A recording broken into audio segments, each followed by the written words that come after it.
This is week nine's journal entry. Today's date is the 5th of February.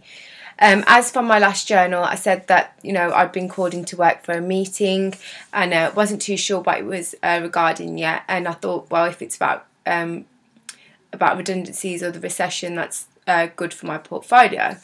My inkling was actually correct. The company's actually going through a restructure strategy within which they want to cut down the amount of wastage of hours that they've got, however have more people on their rota template. So the whole idea is that at the minute we get certain paid breaks depending on the hours that we're doing. So they're going to get rid of unpaid breaks. At the minute I'm a part-time member of staff and I work 12 hours, however only over a 2-day period. So I do a 9-hour shift on a Thursday, and then I do a 7-hour shift on a Sunday. So that works out as doing a slight amount of overtime as well. So what they want to do is they want to prevent part-time staff from doing that. They want all their part-time staff members to only work 3 or 4 hour shifts in one day. So if there was someone like me doing a 12-hour contract, they'd want them to come in over 3 days and work their contracted hours. However, for me as a student who lives about 45 minutes away from Birmingham town, doesn't really make sense for me to go in and travel and pay the money for parking and my petrol costs for me to go in and work a 4-hour shift. So I don't know what I'm going to do as of yet. The meeting's been quite formal, to be honest. We've had one meeting on the Monday, which we've all had to go in, and they've just basically said this meeting that there's going to be a restructure and a change in the organisation. If anybody's willing to do less or more hours, please say so. This is just a meeting to confirm that you're going to have another meeting on Wednesday to show you what the new change actually is. I think it's good how they've made sure that everybody is having these meetings all across the coast at the same time. Overall, I think the attitudes and behaviour as a result of this meeting has been, oh my God, what on earth is going on? Are we all going to have a job? A lot of us girls that work at Coast, we're just part-time members of staff, and it's just the full-time people that are more concerned because they've got mortgages and kids, and when you've got big responsibilities like that, losing your job it's a big thing, and obviously it's going to impact you in a major way. I know one of the girls actually just stormed out after the meeting because she thought that the way that Coast just think it's okay to, not give us information straight away is really rude. She's thinking the worst, as in the sense of, I'm going to lose my job and I'm not going to be able to feed my children. My overall attitude and behaviour is well, I don't think this change is going to be a good change, and why should I bother putting in 100% if they're not willing to meet me halfway? But in a sense, I'm still being quite open-minded in the sense of what would happen on the Wednesday's meeting. On the Wednesday's meeting, we were actually shown the new rota template. Our assistant manager didn't actually come up to that meeting because she had her meeting separately, for the reason being that within our concession there's no longer an assistant manager, so she's been forced to take redundancy, and my heart goes out to that girl because she's coming to work. Because even after Monday's meeting I thought, oh, it'll probably only be the part-time members of staff that will be impacted by this change. Full-timers, management should be okay.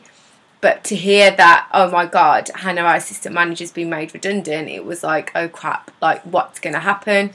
Is there going to be more redundancies? Where are we going to go from here? So we were all quite shocked by that. We were just right, they're being really brutal. They're not actually taking anybody's feelings into consideration or anything like that. After our manager announced that, she passed around the new rota template. It was very clear that the change that was said on the Monday, where all part-time member staffs only work 4 3-hour shifts, that had happened, and the part-time supervisors' hours had gone down from a 21-hour contract to an 18-hour contract.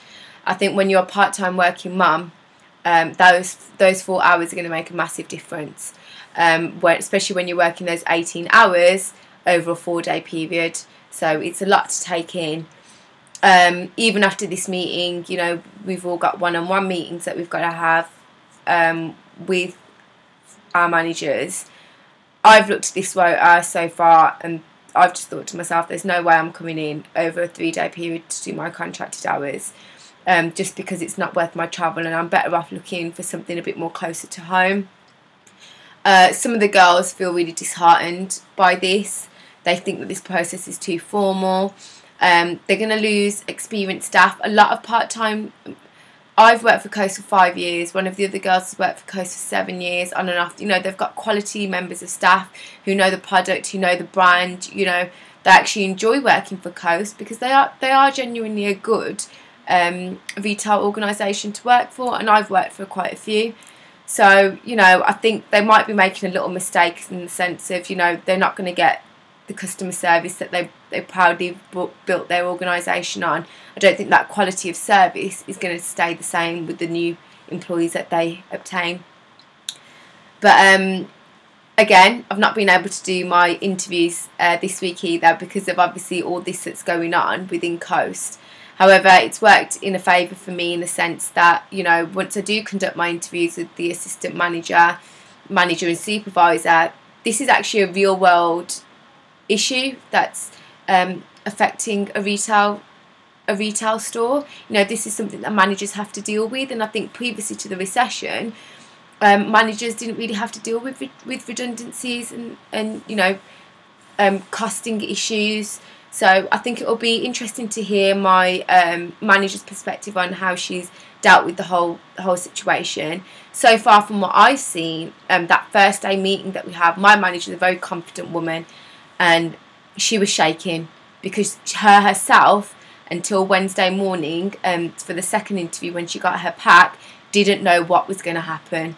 You know, she actually genuinely didn't know what was going to happen, and I think for somebody else to be put in the position of, you know, you're going to sit down and tell your workforce, who's actually a team, you know, you're all friends, that you've lost your job or you're not going to be able to work anymore. You know, it's a horrible situation to be put in.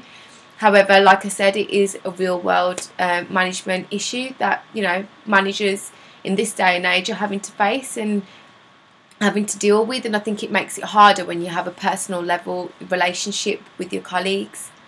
But this is the end of week 9's journal. So week 10 journal, I'll go over my one-to-one meeting and the outcome from that. And, you know, we have entered into a 30-day consultation period. So the new change will be implemented by the 1st of April. So this is the end of week 9's journal.